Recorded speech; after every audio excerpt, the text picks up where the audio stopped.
എന്തിനാ വിജയ വായന തണ്ട് വെട്ടണമെന്ന്? അതൊക്കെ ഉണ്ട്, കാണിച്ചാൽ. അപ്പം ഇതെന്തിനാ വെട്ടിയതെന്നല്ലേ കാണിച്ചു തരാം. ഇപ്പം ഒന്നിങ്ങനെ ചതച്ച് കൊടുക്കട്ടെ ഇതിൻ്റെ അറ്റം.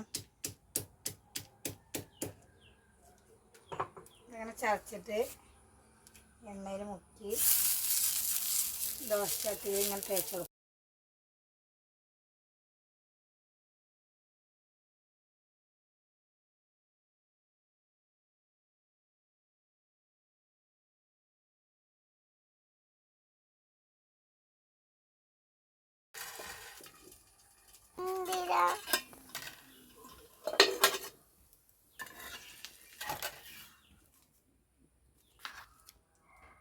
അപ്പം കണ്ടോ, ഇതിന് വേണ്ടിയിട്ടാണ് ഞാൻ വാഴേൻ്റെ തണ്ട് കൊടുത്തിട്ടുള്ളത് കേട്ടോ. അങ്ങനെ ആക്കി കഴിഞ്ഞാൽ വേഗം നമുക്ക് ദോശ ചട്ടിയിൽ നിന്ന് വിട്ട് കിട്ടും കേട്ടോ. വീഡിയോ ഇഷ്ടപ്പെട്ടാൽ ലൈക്ക് ചെയ്യുക, ഷെയർ ചെയ്യുക, കമൻറ്റ് ചെയ്യുക, സബ്സ്ക്രൈബ് ചെയ്യുക.